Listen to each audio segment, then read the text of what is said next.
हमारे साथ इस समय खास मेहमान है अंकुर आनंद, जो कि निदेशक हैं HSJ ज्वेलर्स के, और इनकी अपनी लखनऊ जयपुर में वर्कशॉप्स में इनको बनाया गया 14 आभूषण इन्होंने बनाए हैं। तो आइए सीधे अंकुर जी से बात करते हैं। बहुत बहुत धन्यवाद अंकुर जुड़ने के लिए। पहला सवाल यही है कि जो अयोध्या में कल का भव्य कार्यक्रम हुआ, तो रामलला की सुंदरता, उनका मोहक सौम्य चेहरा देखते ही बनता था, साथ ही जो आभूषण थे उन्होंने और इसको बढ़ा दिया।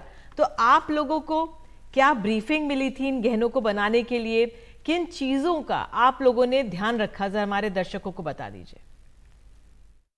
निधि जी, मेरे पास 1 तारीख को श्री राम जन्मभूमि ट्रस्ट से यतिन मिश्रा जी का फोन आया कि हमें ट्रस्ट ने जिम्मेदारी सौंपी है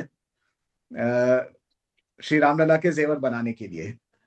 अच्छा, इसमें मेरे को कोई आइडिया नहीं था कि जैसे कि न्यूज़पेपर वगैरह में चल रहा था कि शायद पूरा राम दरबार हो।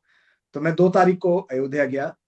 वहाँ श्री चंपत राय जी की मौजूदगी में और श्री यतेंद्र मिश्रा जी की मौजूदगी में मुझे उन्होंने रामलला जी की मूर्ति दिखाई और उन्होंने मुझे बताया कि इनके लिए मुझे जेवर बनाने हैं।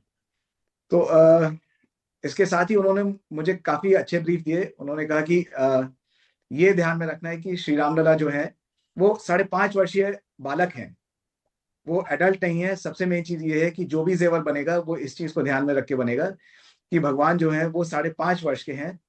और दूसरी चीज उन्होंने ये कहा था कि भगवान जो है वो राजघराने से है, ये भी हमें दर्शाना होगा अपने जेवर में।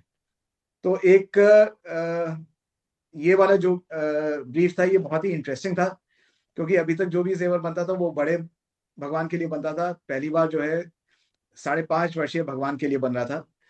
तो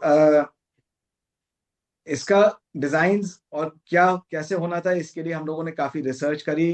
ज्यादातर सब इनपुट्स ट्रस्ट के ही थे, यतेंद्र मिश्रा जी के थे और चंपत राय जी के थे। उनसे हमने कई डिजाइन्स अप्रूव करवाए। हर स्टेप पे उन्होंने हमें काफी गाइड किया कि क्या क्या चीज उस समय के हिसाब से चाहिए, क्या क्या चीज भगवान के गहनों में होनी चाहिए। उसको लेकर हमने सबसे पहले जो मुख्य चीज बनाई वो उनका भगवान का मुकुट है। मुकुट जो है, मुकुट अगर आप देखेंगे तो मुकुट में बीच में सूर्य भगवान है, क्योंकि श्री राम सूर्यवंशी परिवार से हैं, इस वजह से सूर्य भगवान बीच में है। उनके ऊपर एक अच्छा बड़ा सा पन्ना है जो राजघराने की एक रॉयल्टी को दर्शाता है। दूसरी चीज, उसमें हमने मयूर भी बनाए हैं, जो अगेन एक रॉयल्टी का एक फीचर है। और फिर उसमें हमने 2 मछलियां भी दी हैं।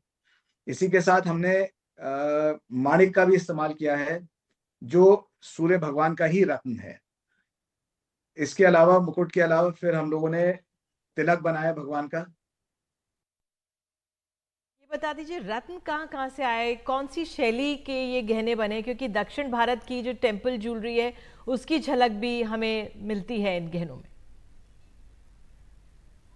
टेम्पल ज्वेलरी का जो है, क्योंकि ट्रस्ट ने हमसे कहा कि भगवान की एक विजय माला भी बननी है। तो हमने जो है विजय माला में जो है वो भगवान के चरणों तक आती है। उसमें मेन चीज जो हमें देनी थी, दिखानी थी, वो था भगवान का चक्र, शंख और कमंडल। उसके अलावा जो उसका मुख्य पेंडेंट है, जो मेन पेंडेंट है, उसमें सबसे ऑस्पिशियस सबसे शुभ 5 फूल है। जैसे कि उसमें कुंद है, लोटस का फूल है, कमल का फूल, उसमें चंपा है, उसमें तुलसी है। इसी तरह से उसमें 5 फूल हैं। जी, तो कितने कारीगरों ने काम किया, और आपको कब आपने काम करना शुरू किया? 2 जनवरी को हमें जब ये भगवान का जेवर के आभूषण बनाने का ऑर्डर दिया गया, तो हमारे पास मात्र 12 दिन थे। 12 दिन में हमने करीब 132 कारीगरों के साथ काम किया, जिन्होंने रात दिन मेहनत करके 12 दिन में सब गहने, सब जेवर बनाए, सब आभूषण भगवान जी के बनाए, और उसके बाद भी हमने उसको हॉलमार्क और सर्टिफाई करवा के फिर ट्रस्ट को हमने वापस सौंपा। बिल्कुल। तो धनराशि के बारे में तो आप नहीं बताएंगे, लेकिन जो आपके कारीगर थे उनको क्या दिशा निर्देश दिए थे? कुछ नियम या कायदों का पालन करना था? धनराशि का तो देखिए मैं बिल्कुल नहीं बता सकता, पर हाँ बिल्कुल भगवान के जेवर में करीब 15 किलो सोना इस्तेमाल हुआ है। उसके अलावा 18,500 करीब नेचुरल डायमंड यूज हुए हैं। करीब 3-3.5 माणिक इस्तेमाल हुए हैं। करीब 600 पन्ने इस्तेमाल हुए हैं।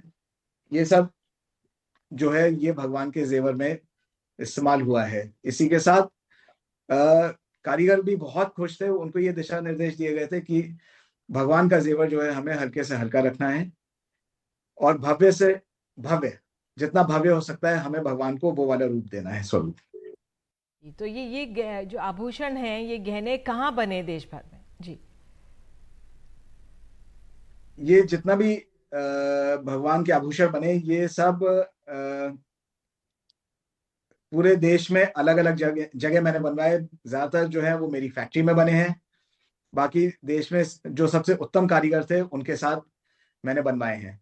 क्योंकि समय की कमी थी, इसलिए मुझे अच्छे से अच्छा सामान जेवर बनवाना था, अच्छे से अच्छे आभूषण बनवाने थे भगवान के लिए। इसलिए मैंने सबसे जो उत्तम कारीगर है उनके साथ काम किया। तो यानी कि पूरे देश भर के कारीगरों का योगदान है इन्हें बनाने में। जी जी, पूरे देश भर के कारीगर जुटे। सबसे अच्छी क्वालिटी का इसमें हीरा लगा है, सबसे अच्छी क्वालिटी का इसमें सोना लगा है।